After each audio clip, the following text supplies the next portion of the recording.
Hey guys, it's Andrea. Yeah, sorry, look a mess. I've had a long swim this morning, then I did my yoga strength workout, and then we had coach's corner. So this is the reality of life. So there was a couple of things that we touched on in the coach's corner, and it was a really good. Good session that with all of us chatting. But it seems that coughs and colds came up a lot and preventing them. And there were some phenomenal tips that I was going, yes to everything. I just wanted to add some really short, quick ones. In the States, a lot of you have vast distances to travel. I live in Ireland, it's tiny. We go everywhere by car. So we're never really exposed to the same numbers of people when it comes to being at risk of viruses and getting sick with a cold. At the same time, I will say that a lot of it is down to our resiliency and our constitution. So if we're minding ourselves well, if we're getting our good nutrition in, if we're getting appropriate training with recovery and good sleep, then we should have strong immune systems. So exposure is going on all of the time. And some of us, why do some of us stay strong and some of us stay sick? Well, generally, that's the difference, and also mindset. If you think you're going to get a cold, generally you do. If you're afraid of the travel and what you might be exposed to, often something negative happens. Now, I work as a pharmacist in my other job, and I did a couple of locums over Christmas, and I didn't get sick. And I was exposed to everything that came into me because I told myself, I'm fit, I'm strong, I'm healthy, I'm eating well, I'm not going to get sick. That said, I have this little cold sore. The best thing for that, if any of you suffer them when you get a little bit stressed or run down, is Melissa lemon balm. So I'll use an essential oil on that and it'll be gone in a couple of days. I don't find the antivirals are very good. That said, the research on them would support using them very early into when you start to get that tingle. Just never has really worked for me. But a couple of things I wanted to mention in relation to if you really know you have a long haul flight or a lot of travel is an aromatherapy product called Thieves, which is Thieves, and it's made by a company called Young Living Oils. And they have various formats. You have a hand wash, they have a mouthwash, they have various oil forms that you can use, and they're suitable for all of the family, and it's antibacterial and antiviral, and it works very well just to add an extra layer of protection against the viruses that you might be exposed to. Also probiotics, a good well-formulated probiotic that has a documented strain. So instead of just saying Lactobacillus acidophilus, you'll see NCAM or I think I can't remember all the numbers, but it will have that specific number that's been documented in clinical trials. So there will be ones that have been researched for the gut, ones that have been researched for eczema, ones for the immune system, etc., etc. So get a good, well-rounded, balanced Lactobacillus bifidobacteria formulation, and that's going to help with your immune system, particularly if you have a lot of training, because that can have quite a detrimental effect on the gut. Another thing that the coaches touched on, which was brilliant, was about going on a very strict diet, and also when to cut your training if you're not feeling right. Some of you may have decided to go a bit extreme on cutting calories and cutting carbs. Now, carbs are really important for our immune systems.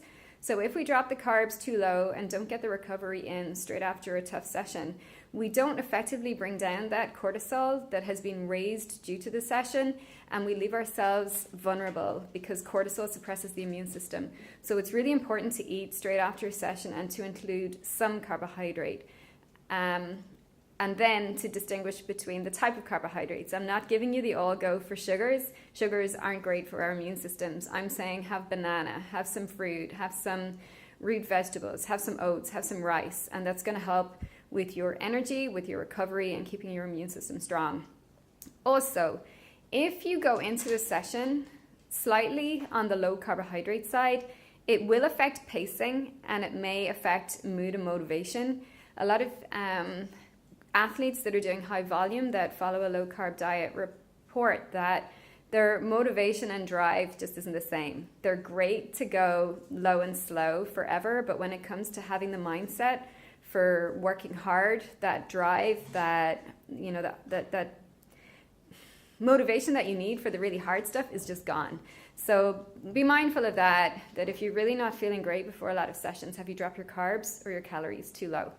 As well, we were talking about, the dog stealing tea towels on me, color in veggies. So I'm taking a time window between Coach's Lab and getting some work done to prepare some of my meal for this evening. And vegetables are one area that most of us need to improve on because they have so many powerful compounds in there that are crucial for our health, as well as minerals, as well as antioxidants, as well as immune support. So what am I doing? So this is real world. Here I have celery, ginger, spinach, red cabbage, and we eat a lot of salads. Normally I dress them in olive oil with a little bit of citrus, either lemon or lime. So actually, just for a bit of variety, because we're going to stuff them either, I was thinking of doing some pita breads. We don't really have those ever, but Garen has a lot of training today. So I was going to make a really low-fat dressing, which is just literally taking a really good organic egg-based mayonnaise and cutting it with probiotic yogurt and mustard so that you've taken down hugely the amount of mayonnaise in there. Now, you could just use a yogurt dressing, or you could use olive oil and lemon or lime, which is what we use 99% of the time. This is the rare occasion where we're doing something different. Avo, so actually some survived. So that avo, in fact, if I knew the avos were actually still alive, I would have made the dressing out of avocado and used no mayo at all, but I did things the wrong way around. Then we're going to do a big tray of roasted veggies. We use a lot of roasted veggies. So we've shallots, carrots, butternut squash, beets. Beets are full of nitrates as well, which is really, really good for you. The orange colors are full of vitamin C and beta carotene. Gosh, you could actually label off a huge number of scientific names for veg, but if you go with color, you've achieved things. So those we will either add to salads or we'll eat them as they are. They'll last a couple of days. I'll put some extra virgin Italian or Spanish olive oil on them with some rosemary or thyme or oregano from the garden. And we'll have that with some beef tonight. Possibly rice, possibly pita. Haven't figured that bit out. That's the fast bit. And it's only the carbs are always the afterthought unless you're really needing to raise them up a lot. So that's me grabbing time to prepare something for later that will also cover a couple of meals.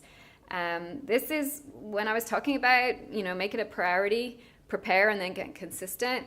I will do this every day or every second day whenever I get a little bit of time. So that's how you stick to it. You never forget your bike shoes. You never forget your helmet when you're going out. Well, hopefully not. You have a regime when it comes to your training where you get it done. So it's the same for your nutrition. Your body is built on it. No excuses. Cool. Have a great day. Chat to you later. Bye.